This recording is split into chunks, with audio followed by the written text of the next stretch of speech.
Donc, on va enchaîner maintenant avec les courbes représentant le couple d'un moteur asynchrone. Comment varie, bien, quelle est la courbe qui représente les variations du couple en fonction du glissement ou bien en fonction de la vitesse? Eh bien, la courbe, elle va suivre exactement cette expression. Donc, c'est une courbe qui va avoir la forme suivante. Donc, si je représente le couple du moteur en fonction de la vitesse, je peux aussi le représenter en fonction du glissement, parce que si la vitesse augmente, le glissement diminue. Donc la vitesse, elle va aller de 0 jusqu'à oméga s. Donc le glissement, il va varier, il va diminuer de 1 jusqu'à 0. Tout simplement. Donc c'est représenté en fonction de la vitesse ou bien en fonction du glissement, c'est exactement la même chose. Donc nous, en général, on représente CE en fonction de oméga R.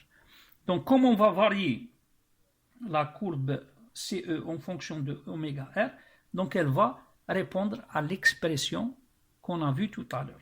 Donc dans tous les moteurs, on va avoir une courbe qui a à peu près cette forme. Donc ça augmente jusqu'au couple max, puis ça diminue. Donc voilà la courbe d'un moteur asynchrone. Donc les points remarquables ici, donc on a le couple CD qui est le couple de démarrage. Donc lorsqu'on branche à t égale 0, le moteur, sa vitesse elle est égale à 0. À t plus epsilon, le moteur il va démarrer avec un fort courant, comme on a dit tout à l'heure, et un couple CD. On va définir son expression tout à l'heure. Ensuite, tout ça c'est un régime transitoire jusqu'au couple max. Donc ça c'est la valeur qu'on a définie tout à l'heure, c'est le couple max. D'accord? Ensuite, la courbe va être descendante jusqu'à s'annuler ici à la vitesse oméga s. Bien sûr, si le moteur tournait à la même vitesse que le champ, eh bien le couple il va être égal à 0. C'est normal, puisque si je suppose que le rotor tourne à la même vitesse que le champ, eh bien un observateur au niveau du rotor va voir le champ comme étant fixe, c'est-à-dire il tourne à la même vitesse. Donc chaque point du bobinage va être soumis à la même valeur du champ. Donc, est-ce qu'il y a FEM induite et courant induit? Eh bien non, puisque défi, dans ce cas, va être égal à défi sur dt va être égal à 0. Il n'y a pas de variation de champ. Donc, s'il n'y a pas variation de champ, ça veut dire qu'il n'y a pas variation, donc il n'y a pas création de FEM, et donc pas de courant induit. Et s'il n'y a pas de courant, il n'y a pas de force, et donc il n'y a pas de couple. Donc c'est tout à fait normal qu'à oméga s, à la vitesse du champ, eh ben, le couple il va être égal à 0. D'accord? Donc tous les moteurs asynchrones ont une courbe qui a cette forme. D'accord? Couple démarrage, les points remarquables, couple max et couple nul à la vitesse du synchronisme. Maintenant, si je suppose que j'ai un couple résistant qui a cette forme, on parlera tout à l'heure aussi du couple résistant, et bien, le point de fonctionnement, il va se situer à une certaine vitesse, oméga r, qui est bien sûr très proche de oméga s. Et si jamais on augmente le couple, si le couple augmente, la vitesse, elle va diminuer jusqu'à la valeur max. Et à partir de ce point, si j'augmente encore le couple, le moteur il va décrocher. C'est-à-dire que le couple résistant va dépasser la valeur du couple max, le moteur décroche. Donc la zone de fonctionnement du moteur, elle se situe ici. C'est-à-dire c'est cette partie-là qui est la zone de fonctionnement du moteur, ce qu'on appelle la zone de stabilité. Ça, c'est un fonctionnement instable. Donc, au moment où la vitesse passe de 0 jusqu'à la vitesse nominale ou bien la vitesse à vide, eh bien, le couple il va décrire une forme qui est la suivante. Donc, tous les moteurs asynchrones ont un couple qui a cette forme. Bon, là aussi, on peut déterminer la valeur du couple de démarrage. Donc, couple de démarrage.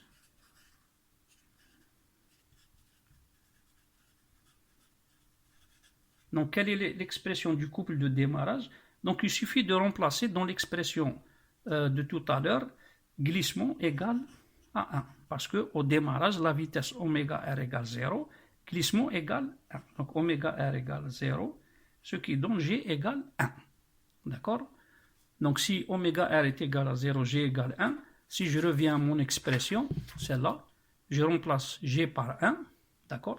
Donc j'obtiens CD égale mvs carré sur a carré oméga s fois rr sur rr carré plus xr au carré. Donc voici l'expression du couple de démarrage d'un moteur asynchrone.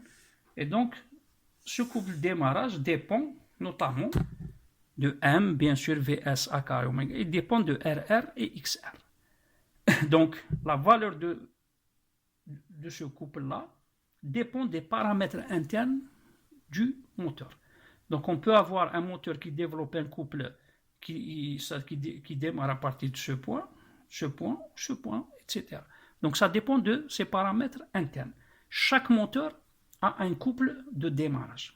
D'accord? Et en général, on peut remarquer que le couple de démarrage est toujours plus grand que le couple nominal du moteur. Parce que le couple nominal il se trouve toujours aux alentours de oméga s, puisqu'on a dit que G est égal à aux environs de 0,04. Donc oméga R environ égal à oméga S, légèrement inférieur. Donc on aura toujours des couples nominaux qui sont inférieurs au couple de démarrage. Donc les couples de démarrage varient en général entre 1,5 jusqu'à 3 fois le couple nominal. D'accord? Couple de démarrage, en moyenne, je dis bien en moyenne. Hein? Bon, on peut avoir moins, un peu plus, il n'y a pas de problème.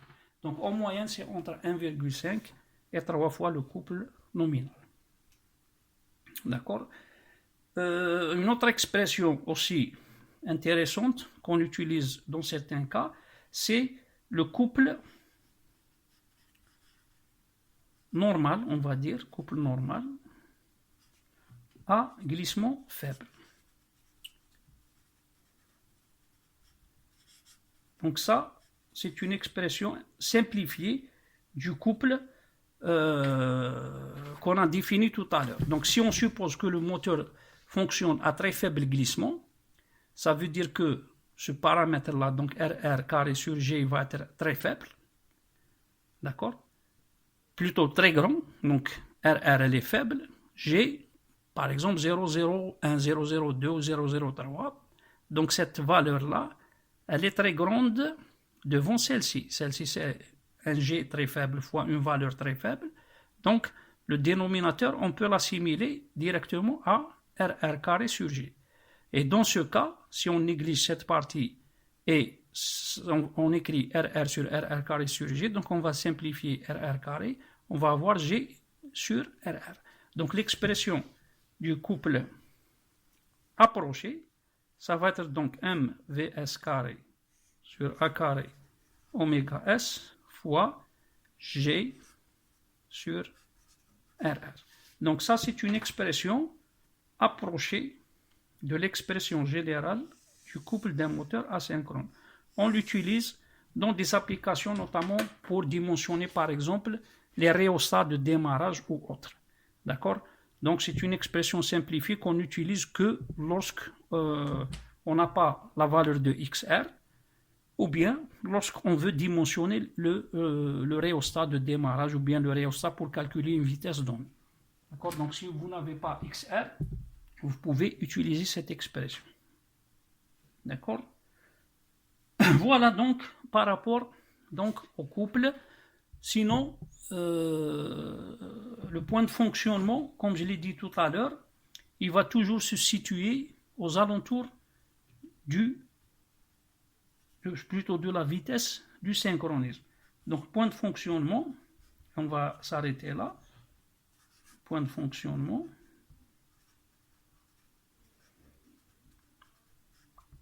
Donc, si je redessine ma courbe, toujours un moteur, comme je l'ai dit, il a une forme comme ça. Donc ça, C'est donc CD, ça c'est C max, ça c'est oméga S, et le point de fonctionnement, c'est l'intersection toujours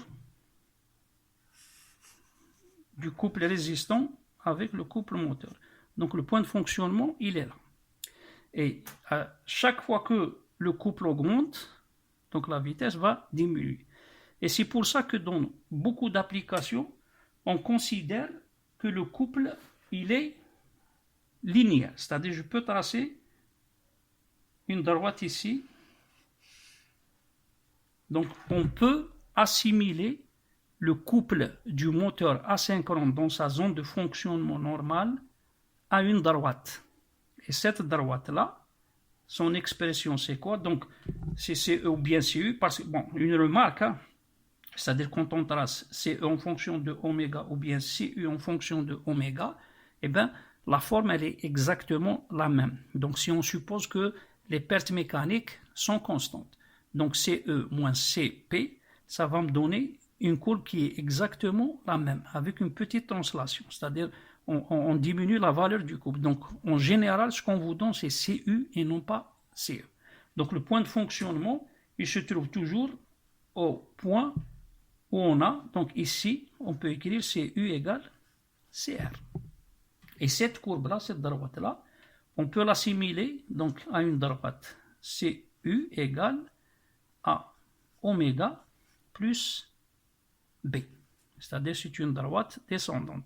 Donc la forme de cette droite, elle est égale à A oméga plus B. Donc dans la zone de fonctionnement normale, on peut toujours assimiler le couple d'un moteur asynchrone à une droite de la forme A oméga plus B. Il suffira ensuite de calculer A et B.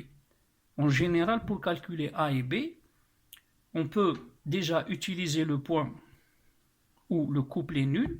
Donc pour oméga R égale oméga S, on a CU égale 0.